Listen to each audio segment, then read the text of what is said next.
It's the Battle of Ohio. I can't believe, you guys, that it's week 7 already. This football season is flying by, truly. The Bengals are 2-4. The Browns are 1-5. But I'm going to explain to you why we are throwing out the record books. I know that is such a cliche. I know. But you have to with AFC North matchups. We're going to talk about that. You're watching Deep in the Stripes. It's the sickest Bengals podcast around. And I am your host, Elise Jesse. Turn up your volume. Because you're about to listen to The Sick Podcast. Deep in the Stripes with Elise Jesse. From 31 yards, McPherson. And Cincinnati is heading to the Super Bowl. They did it. They beat Mahomes at home. Wow, Joe Burrow. No way. The sickest Cincinnati Bengals podcast. It's gonna be sick. Joe Burrow going into First Energy Stadium. He has never won there in his career. Neither has Zach Taylor. In fact, the Bengals' last win in Cleveland was in 2017, October of 2017, back when Marvin Lewis was at the helm of the Cincinnati Bengals. They got to go in. Oh, man, let's just start it off. You know what? I'm going to get into keys of the game because there's so much that goes into this. Number one, Joe Burrow knows this. Zach Taylor knows this. Jamar Chase, T. Higgins, Chase Brown, everybody understands that they have to start fast. They have got to start fast in Cleveland. There is no other way to beat this team. Why? Because they have a vicious defensive front. You've absolutely got to look past the 1-5 record when you are paying attention and watching film of this defense. This defense transcends their record in such a big way. They are so good. Now, the offense, not as great, but they've also been missing Nick Chubb for about a month. But defensively, this will be an extremely tall task for the Cincinnati Bengals offense. We saw last week when the Bengals went into New York and they had, not trouble with the Giants, but it certainly was clunky. They had a couple of issues getting into rhythm. They just looked out of sorts. Joe Burrow, of course, busted down the right for a touchdown, and then Chase Brown did as well towards the end of the game. But I mentioned on Monday that they were very frustrated. At least Joe Burrow and Jamar Chase seemed to be very frustrated even after a win in New York. And I talked to Ted Karras this week, and he was just kind of telling me that the reason why they looked frustrated was because they knew that 7 points, the majority of the time they had only scored one touchdown on the back of Joe Burrow. The majority of that game, they hadn't been scoring, and they knew that that wasn't good enough. Luckily for them, the defense showed up in a big way. Obviously, some key mistakes still, but they were able to hold down their end of the bargain in order for the Cincinnati Bengals to get out of MetLife Stadium with a win. But they know that they've got to be a little smoother on offense in order to win at First Energy Stadium. You also want to see them, the Bengals specifically, win because they're already 0-1 in the AFC North. You only get 6 opportunities a year.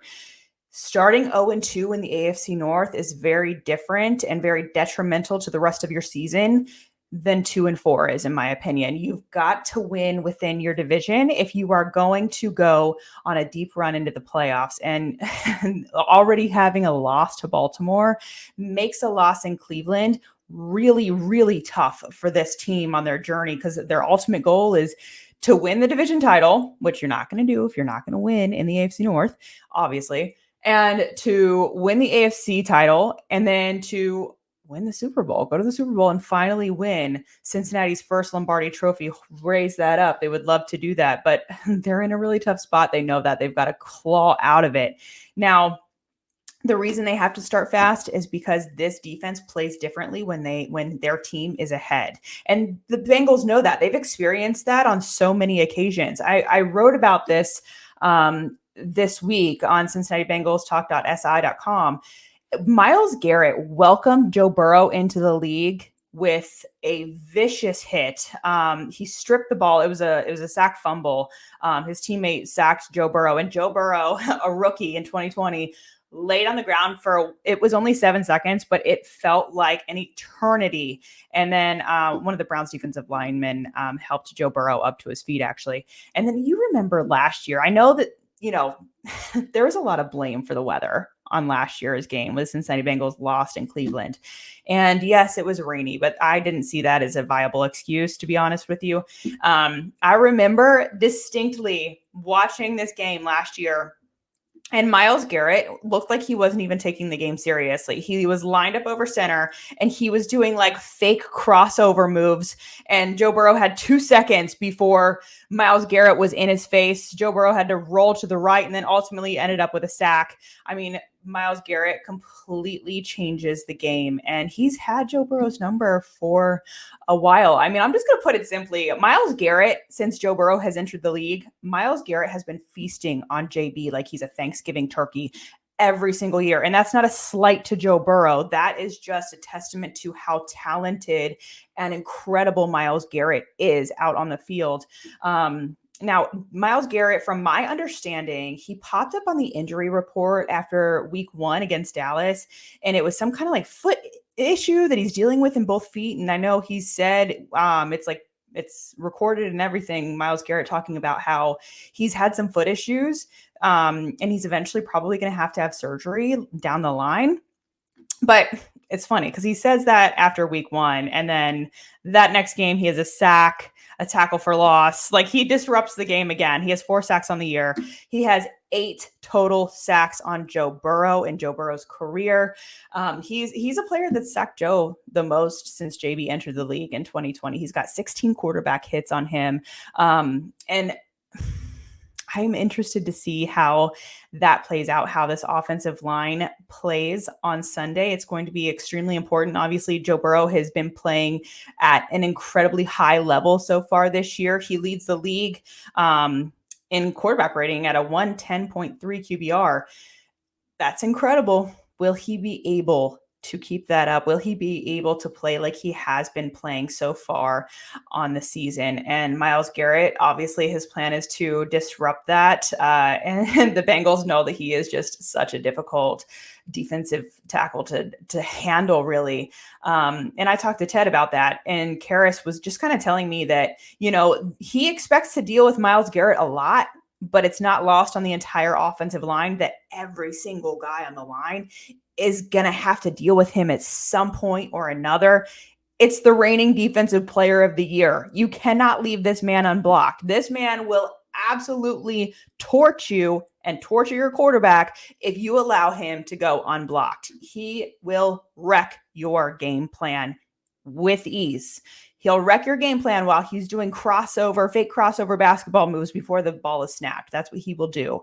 That was my second key to the game, is containing Myles Garrett. And then, of course, run the football. All of my keys have to do with dealing with Cleveland's defense, and that's because this is one of the toughest defenses that I think that they will face so far this season.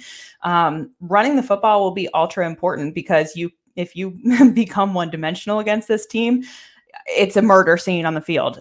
First Energy Stadium will be a complete murder scene if you cannot run the ball or if you abandon the run game. It's not going to be pretty because this defense will take full advantage.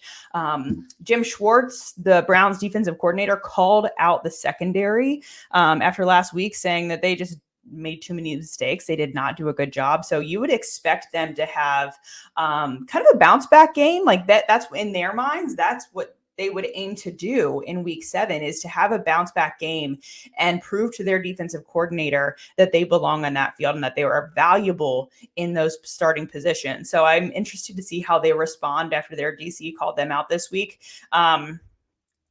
Looking at the Browns' losses, I wrote this one down. I was just kind of like looking at their schedule last night. They are being outscored by their opponents 25.6 to 15.4. The Browns have failed to score out of the teens. That is wild. I mean, I guess not totally wild when you consider the way that Deshaun Watson is playing and how this fan base is just clamoring for a quarterback change. They want to see Jameis Winston under center instead of Deshaun Watson. But Kevin Stefanski has said, you've already probably heard this, he has said that he is not making that switch. So we're going to see how that rolls. You also want to run the ball because that just opens up your offense. It opens up so much more for your receivers. Jamar Chase, D. Higgins is nearly uncoverable when he's one-on-one. He's been so much more physical this year, I feel like, and he's been really aiming to get those yards after the catch. He's just tough to bring down anyways. He's very tall, very physical, very strong, athletic. So he's a really tough guy to deal with, along with Jamar Chase. They're both really tough. And then you've also got Andre Yoshibas. He's coming up. I mean, he doesn't see as many reps as T. Higgins and Jamar Chase, but anytime he's out there on the field, you can tell that Joe trusts his ability to throw him the ball and he will catch it. So being able to run the ball obviously opens up that game for the Cincinnati Bengals. What else do I have? Oh, this stat was wild to me. I saw this stat earlier this week. The Browns corners have zero interceptions on the year. The only interception they have is by a linebacker. What? 0 interceptions. So that's one of the reasons why Jim Schwartz called them out. I don't think he's happy with that production either. So you almost have to be hyper aware of that going into this game. At least the Bengals coaching staff, their offensive coaching staff does. And then for the Bengals defensively, you are facing an offense who has not shown a ton of production through the air. They've struggled mightily. They're 1-5 for a reason. They haven't been able to score above 20 points at all this season. But they do have Nick Chubb coming back this week. He's been out for a month. I've already mentioned that. But, and I'm going to say this, and I know some of you are going to roll your eyes because really what you look at is the production on the field from the player.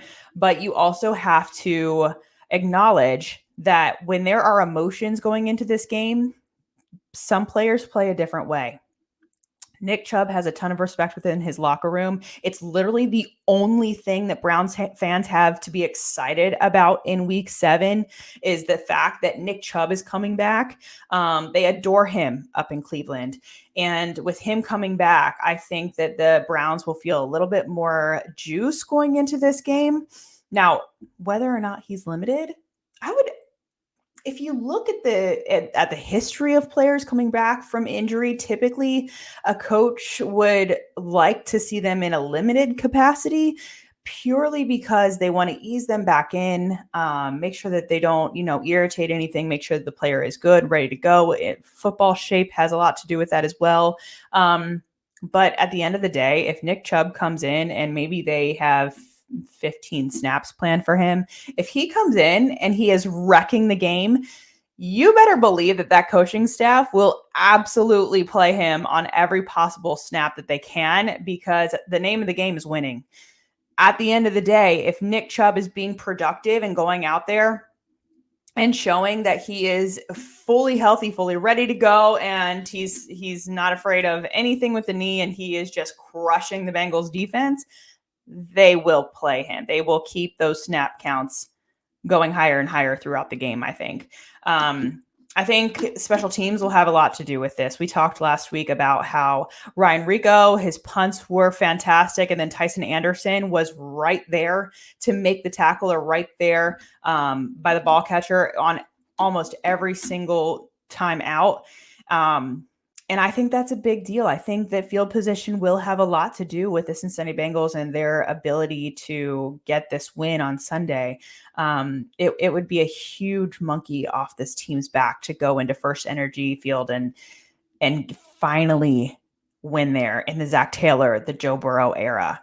It's actually crazy to me when I really think about it that Joe Burrow is 1-5 against Cleveland. It's incredible to even say out loud, because you see what a talent he is. But then when you also see 95 on the field, it makes a lot more sense. So yeah, this game, 1:00. I've been to that stadium before. It is chaotic. It is loud. It is ruckus. The dog pound does not hold back. It's going to be intense. I fully expect to throw out the records here. I do expect the Cincinnati Bengals to earn their first win in the AFC North, their first win in Cleveland, and their first big outing against an AFC North opponent in a while. I expect them to win. I would say that they would win. My guess is 24-16. I don't have the Browns scoring out of the teens again. I think that they will go another game where they fail to score out of the teens. And that's purely based on the expectation that Nick Chubb does not wreck the game. We've seen before where Myles Garrett wrecks the game on defense and then Nick Chubb comes in right after him and wrecks the game on offense. So if the Bengals can contain those two and hold those two down, they would be in good shape. The Cincinnati Bengals is also looking to go even get closer to a 500 record at 3-4. That would be a pretty big deal for them. Especially knowing that the Eagles are coming up the next week. So game time, 1:00. And of course, we will see you on Monday to recap the Browns, the Bengals, the Battle of Ohio.